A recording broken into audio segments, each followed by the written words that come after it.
나라를 사랑하라, 그런 제목으로 하나님의 말씀을 전하겠습니다. 시편 144편 15절 말씀을 보면 여호와를 자기 하나님으로 삼은 백성이 복이 있다 그랬습니다. 또 시편 133편 12절에 보니까 여호와로 자기 하나님을 삼은 나라 곧 하나님의 기업으로 빼신받은 백성이 복이 있다 그랬습니다. 저는 우리나라 대한민국을 생각할 때 정말 하나님의 특별한 복을 받은 민족이다, 그런 생각을 할 수밖에 없습니다. 아주 독특한 기적의 역사를 하나님이 미리미리 준비하셨다 하는 것입니다. 자, 복음이 들어오기 전에 세 가지의 놀라운 축복을 예비하셨습니다. 이런 국가는 대한민국밖에 지구상에 없죠.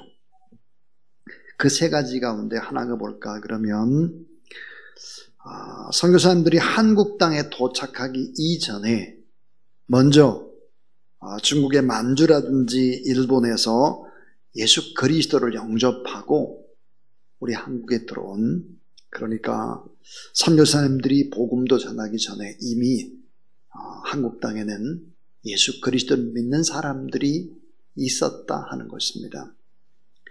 자, 교인이 있었던 나라입니다. 선교사님이 오시기 전에 이미 교인이 있었다. 더 놀라운 기적이 두 번째입니다. 그것은 선교사님들이 한국에 들어오기 이전에 이미 번역된 성경이 있었다 하는 것입니다.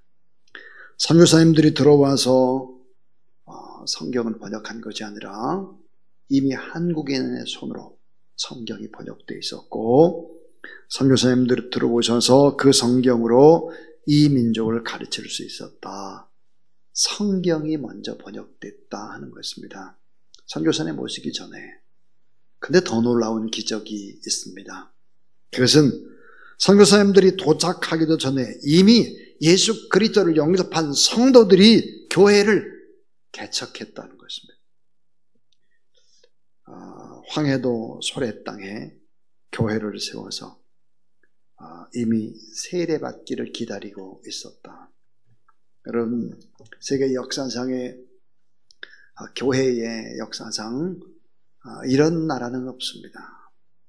자, 선교사님 들어오기 전에 이미 교인이 있었던 나라, 이미 성경이 번역된 나라, 이미 교회를 개척했던 나라. 참 이렇게 생각해 보면 하나님께서 미리 이 나라의 민족을 축복하기 위해서 이 세 가지를 준비시켰다 하는 것입니다. 이 땅에 선교사를 파송하시고 하나님의 백성들을 만들기 시작하셨고, 참 하나님께서 놀라운 이 세 가지의 기적을 베풀었는데, 여러분, 한 가지 더 기적이 있습니다. 이 한 가지 기적도 참 놀라운 기적이죠. 그게 뭘까 그러면은 다른 나라들처럼 선교사님들이 우리나라에 와서 군림하지 않았다는 것입니다. 선교사님들이 종의 모습으로 종처럼 일제강점기에도 6.25 동란에도 섬김의 모습을 보여줬다 하는 것입니다. 자, 당시 유럽의 열강들이 식민지를 늘리면서 이를 돕기 위해서 목사님들, 신부님들을 딸려보냈죠. 그러니까 그 선교 현장에는 지배국의 앞잡이처럼 군림하는 선교사님들, 이런 분들이 너무 많았죠. 그게 대부분 다 아프리카 지역이 그랬고 중남미가 다 그랬습니다. 그러니까 군림하는 사람들이에요. 근데 한국에 온 선교사님들은 결코 그렇지 않았다라고 하는 것이죠. 이것이 기적입니다. 자, 일본에게 강제로 나라를 뺏겼을 때, 이때부터 선교사님들은 하나님의 사랑을 가르쳤고 몸으로 보여주셨죠. 이 땅에 종으로 오신 예수 그리스도처럼 학교를 세우고 성경을 가르치고 고아원을 세우고 교회를 세우고 병원을 세웠습니다. 자, 선교사님들이 오셨을 그때 한글을 몰랐죠. 창씨 개명을 해서, 자, 일본 말에 일본 사람들이 일본의 글을 쓰도록 하고 일본의 이름을 이제 바꾸도록 하고 막 이런 방법들을 썼어요. 자, 여러분 고종 때, 우리나라의 고종 때 노비가 몇 프로였을까? 우리나라 전체 백성의 58%입니다. 노비가.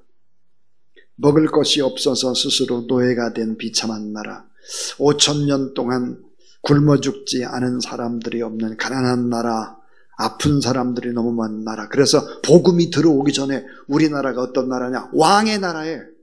왕의 나라. 선비의 나라.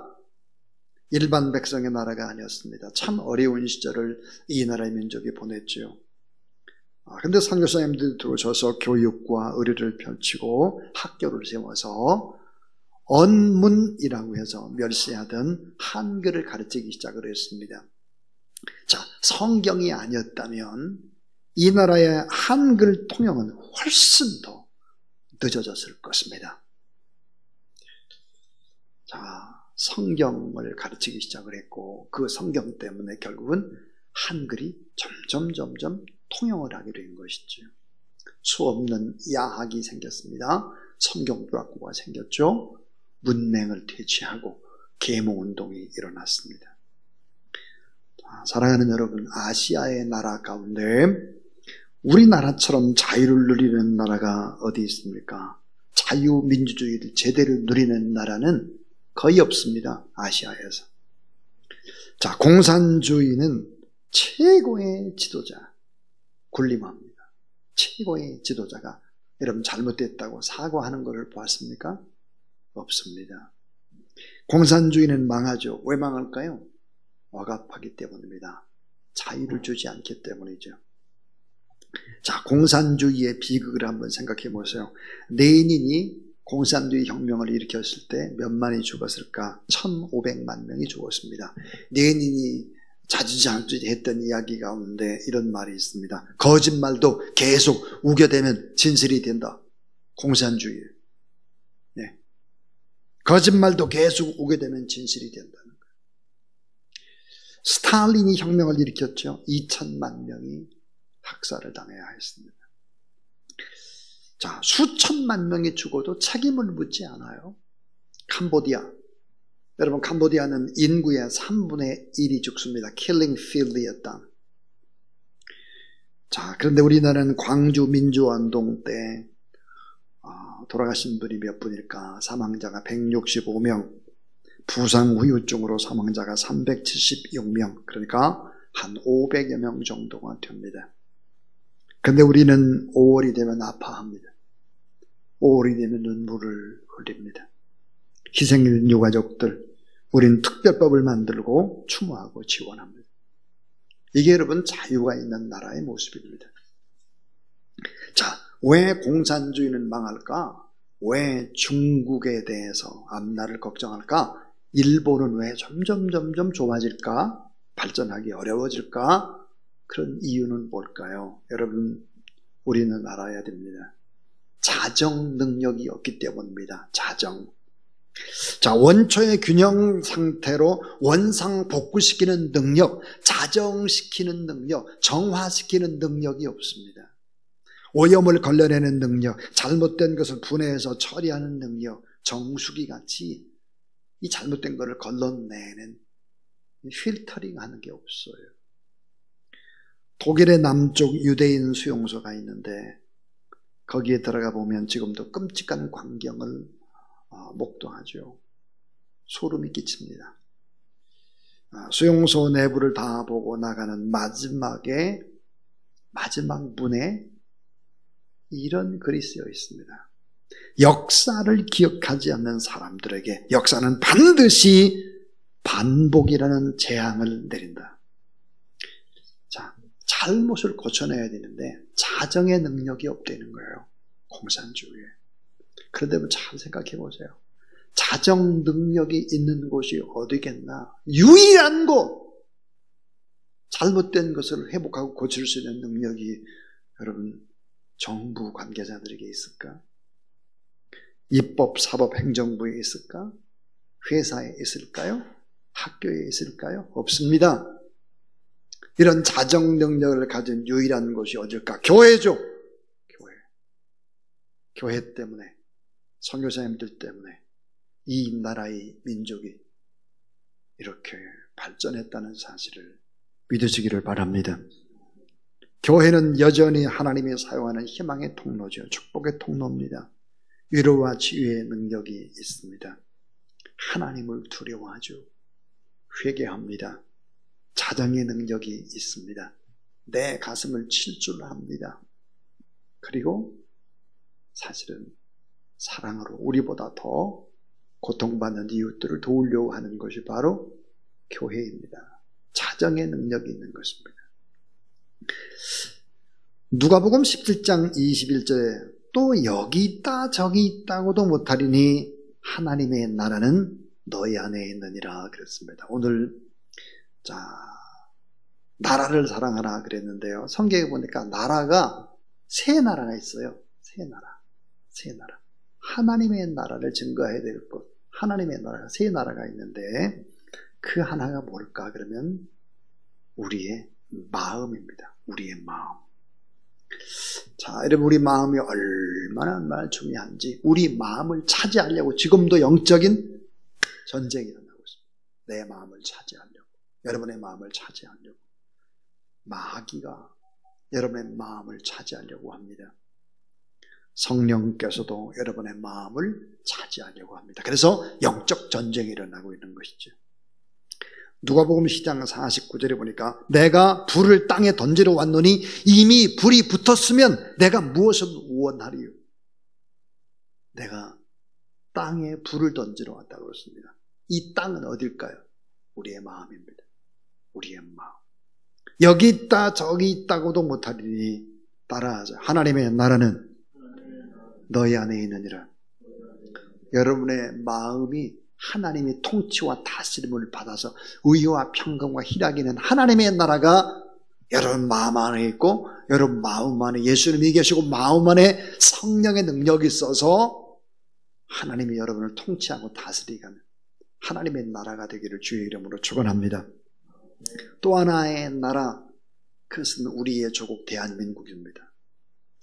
자, 예수 그리스도를 믿는다는 것은 무엇일까요? 우리의 조국을 사랑하는 것입니다. 모세가 자기의 조국을 사랑하는 것처럼 바울이 유대민족들이 예수 그리스도를 믿지 않는 것 때문에 가슴 치며 후회하면서 자기는 저주를 받을지라도 우리 민족만은 좀 구원받았으면 좋겠다. 울부짖었던 바울처럼 예수님처럼 그렇게 이 땅의 조국 대한민국 민족 구원을 위해서 우리가 눈물을 흘려야 된다. 또 하나의 나라가 있죠. 그 나라는 영원한 하나님의 나라입니다. 자, 내 마음이 하나님의 나라. 이 땅, 이 조국. 죽으면 가게 되는 영원한 하나님의 나라. 그래서 오늘 빌립보 3장 20절에 우리의 시민권은 하늘에 있는지라. 거기로부터 구원하는 자 곧 주 예수 그리스도를 기다리노니 그랬습니다. 자, 이제 저는 설교를 마치려고 합니다. 그럼 우리나라를 사랑하라 그랬는데, 자, 대한민국 우리 조국을 왜 사랑해야 되나? 어떻게 사랑해야 되나? 이 얘기를 하고 마치려고 합니다. 첫 번째입니다. 첫 번째는 우리는 국가에 많은 빚을 지고 있습니다. 국가에 빚지고 있습니다. 자, 국가가 없이 내가 안전할 수 있을까? 개인의 힘으로는 도저히 누릴 수 없는 공공 서비스를 우리는 많이 제공받고 있습니다. 특별히 한국에서. 여러분, 대한민국의 여권의 위력,